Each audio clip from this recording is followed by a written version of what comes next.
Imagine a company so powerful that nearly half the world's mobile phones carried its logo, a company worth hundreds of billions of dollars, a company that seemed impossible to defeat. Yet within a few years, that empire collapsed. How did Nokia, the king of mobile phones, lose everything? This is the rise and fall of Nokia and the mistakes that destroyed a $300 billion empire. To understand how Nokia lost everything, we first need to understand how it became one of the most successful companies in the world. Nokia's journey began in 1865 in Finland as a paper mill company founded by Fredrik Idestam. Over the years, the company expanded into rubber products, cables, electronics, and eventually telecommunications. When mobile phones started becoming popular in the 1990s, Nokia saw a huge opportunity and invested heavily in the industry. The decision paid off.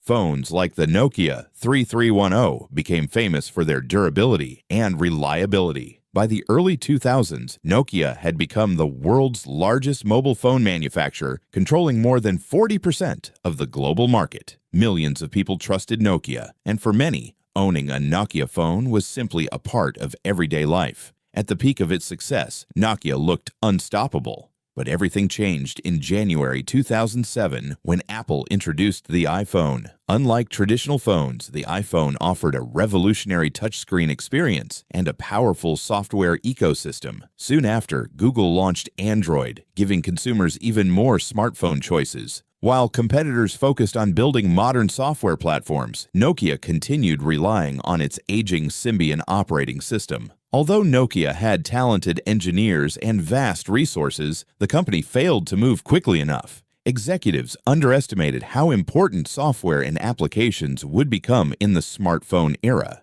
As smartphones became more popular, Nokia's problems grew worse. The company suffered from slow decision-making, internal disagreements, and delayed projects. Consumers wanted touchscreens, mobile apps, and seamless user experiences, but Nokia struggled to deliver products that could compete with the iPhone and Android devices. Customers who once loved Nokia began switching to competitors. Market share dropped, profits declined, and investors became increasingly concerned about the company's future. In 2011, Nokia made a bold decision to partner with Microsoft. Instead of adopting Android, Nokia chose Microsoft's Windows Phone operating system in hopes of creating a third major smartphone ecosystem. On paper, the strategy seemed promising, but in reality, it failed. Developers focused mainly on iOS and Android, leaving Windows Phone with a weak app ecosystem. Consumers saw little reason to switch, and despite Nokia producing high-quality hardware, sales continued falling.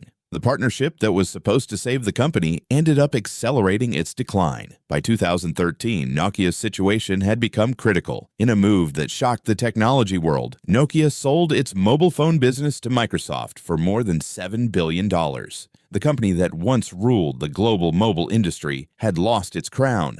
Ironically, Microsoft's smartphone ambitions also failed, and Windows Phone eventually disappeared from the market. Although Nokia survived by focusing on telecommunications infrastructure and network technology, it never regained its former dominance in consumer mobile phones. Nokia's story is one of the greatest business lessons in history. The company had the money, the talent, the technology, and the leadership position, yet it failed to adapt when the world changed. Its rise proved how innovation can build an empire, and its fall proved how quickly that empire can disappear. In business, the greatest danger is not competition. It's believing you're too big to fail. And Nokia learned that lesson the hard way.